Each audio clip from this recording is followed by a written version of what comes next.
my friends. I am Gilles Mancillon. I thought I come and wish you a good day today. Today is the 14th of July. It is the national holiday in France, but it is one of the darkest times of the French history.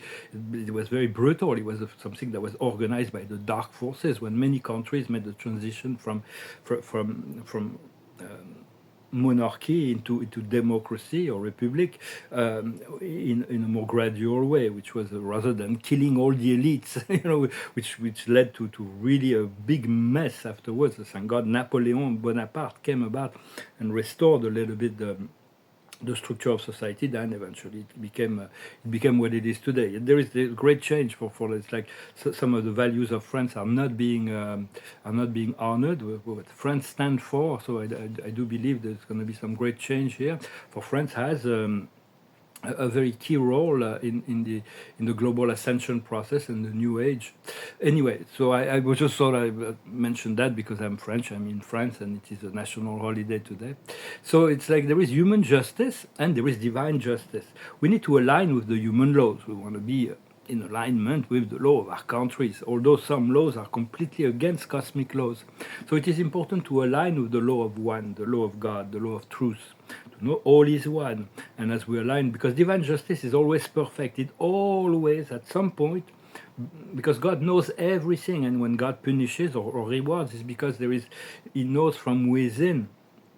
The karma is both punishment and rewards. It's the carrot and the stick, and so. But beyond the carrot and the stick, there is the love of God. And even when somebody is punished, it is for the highest good of the soul that is punished. There is always what is deep and what is on the surface. For it is what is deep is very important. It is solid. It is what needs to happen. What is on the surface is much less important. It is just passing.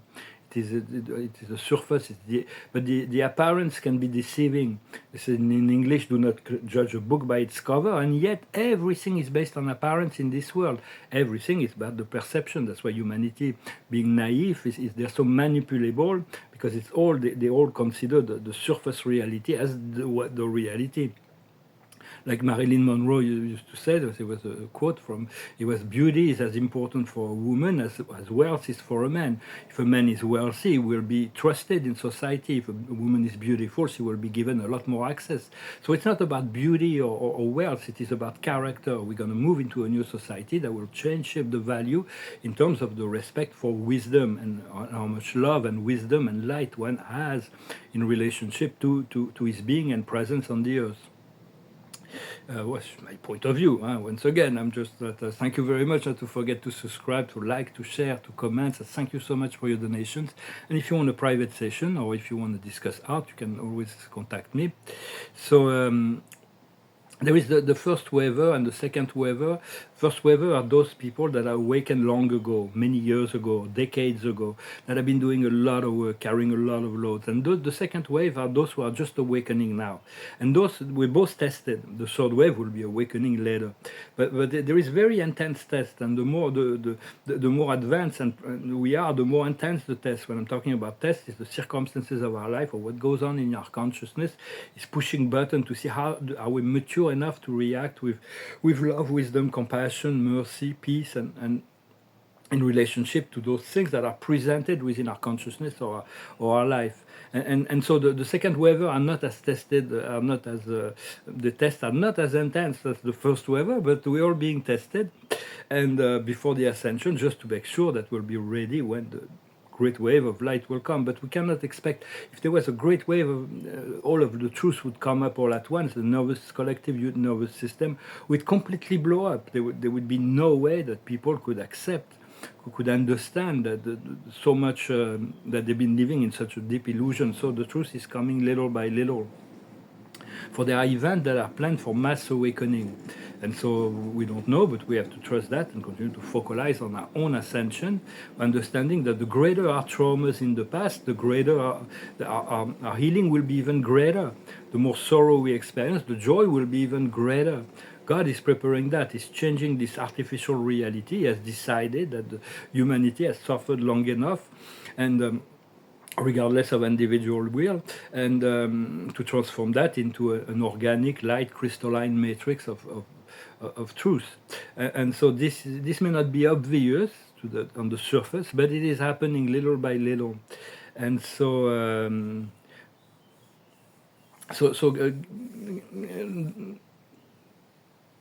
our guidance, our will, our life, we are allowed to get off the track, to explore all kinds of things on the right or left during our life, during our experience.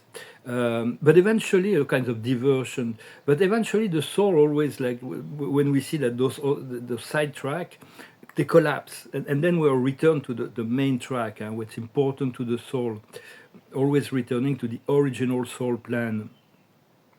What's very important is that to know our role within this great collective ascension. There are many, many roles, but the frequency, the holding of frequency, vibration is the most essential.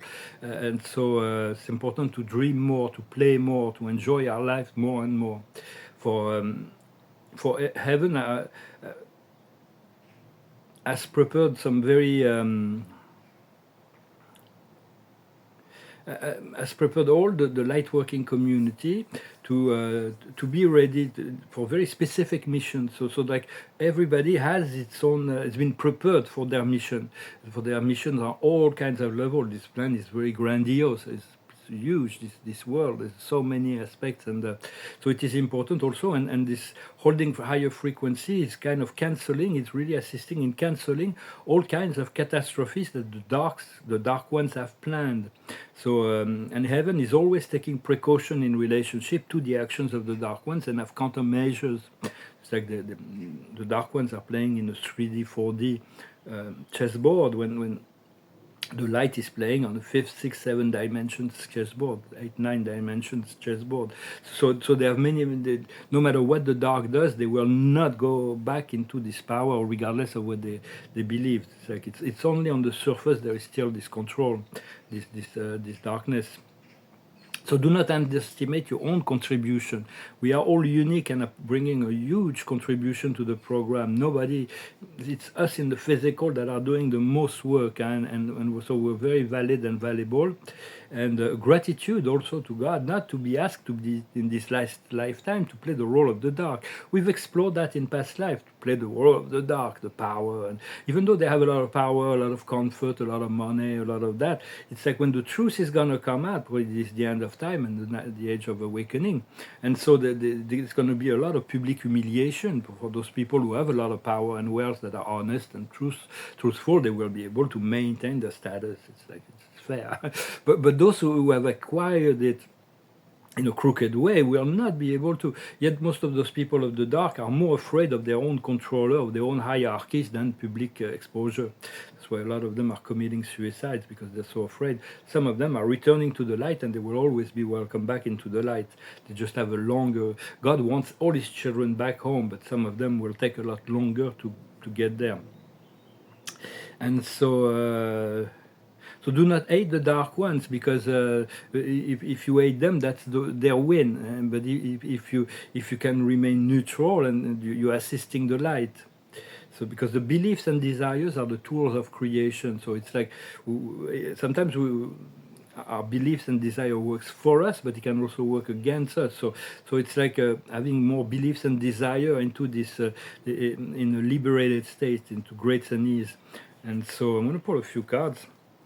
There is this great powerful alignment, like every year, of the Sun and Sirius and the great central sun of our galaxy, that are aligning and dropping codes. But it's more and more powerful as years go by, because we're receiving them more and more. And the card of the day is happy, to know that everything is perfect and will come in a perfect time, and we'll be very, very happy that we hold on and continue this work, because to get to the point of freedom, because we'll be able to be free and creative, and we'll greatly enjoy that. And we're dropping the idea of the God of fear and separation, the external God, to return to the God of love and unity and within our heart. So, because also we have to realize the Earth is part of our own body. Just we are part of the body of the Earth. She's part of our own body, and just the universe is we're part of the universe, but the universe is a part of us. We all have a whole universe. We are a universe. Each person is a universe within the greater universe. So and more we're realizing Well, I'm just sharing thoughts. I hope they resonate with you, but I do think it's the really positive aspect of empowerment to realize, to reside in your consciousness rather than time and space, the linear path, to reside within your consciousness, within your inner light, understanding the body is the temple of that consciousness, the temple of the Holy Spirit that is studying himself, herself, itself. And so the body is like we have to clear up our body as much as possible for expansion of is the ultimate goal of consciousness and creation. Everything was created. God created the other to become more. It's not that he could be more, but he could experience more by creating the other, and the other serves the one. And so it's because it's like God is like this amazing being that, but in order to continue to shine, he needs to exist eternally, and in order to exist eternally, he needs to evolve eternally. That's why he's created the universe of universes, and we are an intricate part of that, and we're collaborating in his plan and project as our consciousness continue to align with the higher levels of reality that is unfolding from within. And so I hope this message was interesting for you.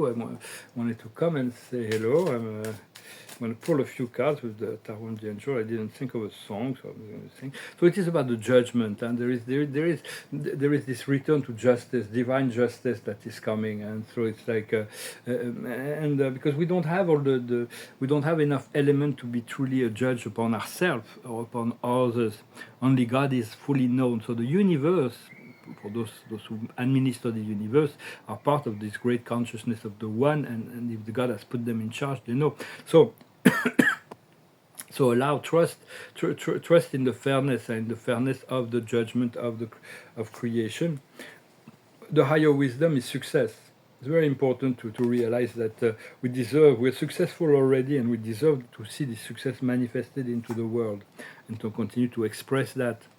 What we need to understand is the solution. We have to remove ourselves from the problem in order to find the solution. We have to remove ourselves from lack to find the abundance. We have to remove ourselves from fear to find love. So solution, it's like do not. Einstein used to say that not to seek you cannot solve a problem with the same mind that has created it. You have to change your mind in order to go directly to the solution. Sometimes the solution is outside of the box. But it's like sometimes wisdom just comes from the intuition. So follow your heart. What we need to do is work. There is a lot of work that is coming, much more work. I can't wait to get to work. There is a lot of work. I see it coming. There is a lot of mystery and a lot of responsibility, and a lot of things are going to be. I don't know what will be already set when I'm going to come into my project, or what I will have to work on. But I trust it will be perfect. I will adapt to whatever circumstances. I have to stay flexible in relationship to that. And the outcome is indulgence. It's good. It's okay to be indulgent. It's okay to not be too severe. Yet not to be too indulgent. It's because we're getting to the accomplishment. So we want to keep an eye on the ball, not to get too distracted either. And yet we need to allow ourselves some distraction. We need to allow ourselves to be a bit indulgent and not to be too strict or too severe in relationship to ourselves. The more severe we are in relationship to others, the more severe our soul will be in relationship to ourselves. So continue to cultivate this sense of peace, well-being, and compassion. Well, thank you very much. I wish you a wonderful day, and I'll talk to you later. Namaste.